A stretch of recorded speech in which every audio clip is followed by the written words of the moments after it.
Okay, so can you tell me the difference between direct to consumer fulfillment, like an online order fulfillment that goes direct to the consumer versus a drop ship? What is that drop shipping model? How's that different?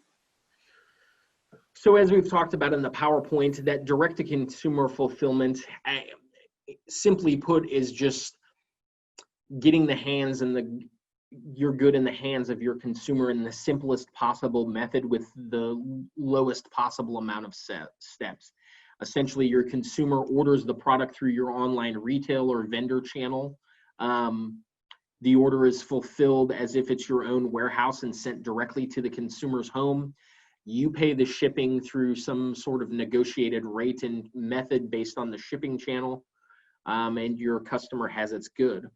So the drop ship method, you still utilize those same kind of softwares potentially to sell your good, but you're selling your product through a wholesaler to a retailer. So the consumer would order the product through that channel, whether, let's say, for saying sake, it's Amazon, and the order is fulfilled through the warehouse.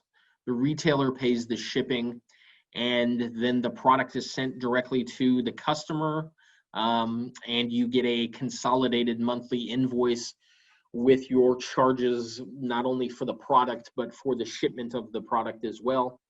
And the relationship continues on.